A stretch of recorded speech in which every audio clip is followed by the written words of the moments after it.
Sa mga gustong pumunta dito sa cave, Israel Line po, Songshoy Exit A4. Tapos, hanapin nyo yung yung minibus na 59K. Baba po kayo sa sa second to the last na stop. Or pwede rin sa last stop. Tapos bumalik na lang kayo. Ito yung aakyatin nyo. Yan, makikita nyo yan. Paakyat na yan, yan yun. Diretsuhin nyo lang, diretso, paakyat. Ihanda nyo yung mga paa nyo. Kailangan naka-warm up kayo bago kayo umakyat. Kasi hagdan yan na mahaba, paakyat ng paakyat. Kung maliit na bagay ay marunong kang mag-appreciate, maganda naman ito. Kaya lang, pag hindi ka sanay sa mga akyatan, wag mo na lang ituloy kasi kami, hindi pa namin nakalahati kasi nakita namin talagang mataas siya. So, plano naming mag-back out sa lakad na to, pero nandun na kami, so tinuloy namin. Yan. Nung nasa kalagitnaan kami, yan, nag-picture-picture, nag-video-video, yan. Kung gusto nyong makita yung mga kuha namin doon sa mismong cave. Andito ako sa kabundukan.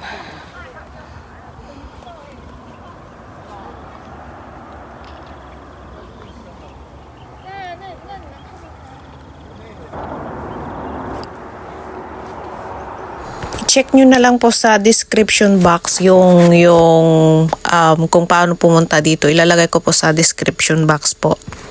So ito, makikita nyo yung pagdating nyo sa top, pinakataas na, sundan nyo lang yung signage, tapos may nakabantay doon na mag-a-assist kung saan yung cave, papunta sa cave. Makikita nyo yung signage na Linmahang Lead Mine Cave. Yan. Ang daming tao nung pumunta kami.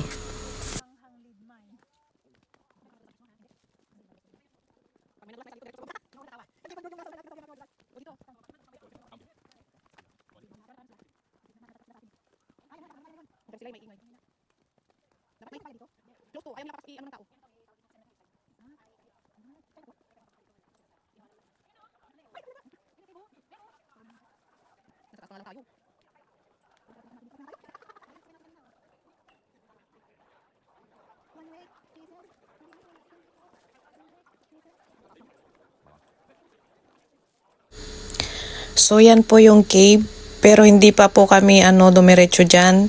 Kumaliwa po muna kami para makita namin yung ibang view sa kaliwa kasi gutom na kami nung umakyat kami dyan. So ito yung bababaan namin galing sa left side, paikot doon sa papunta na sa loob ng cave. Pero kumain muna kami dyan kasi gutom na kami. Sobra. Pagkatapos namin kumain, syempre pahinga, picture muna, tapos saka na namin itinuloy yung pagpasok doon sa cave. Papasok kami sa cave.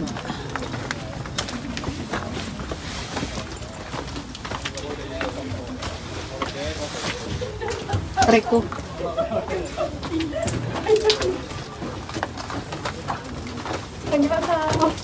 佢係咪真係入咗嚟㗎？係啊係啊係啊！真係見唔到佢喎，佢行得咁快嘅。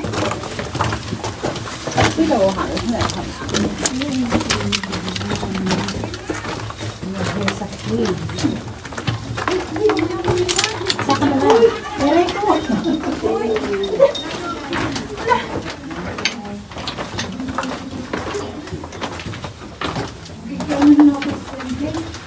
？No?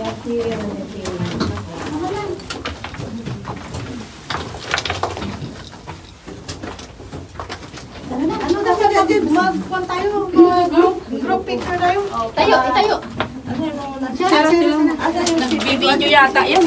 Hello, vlog.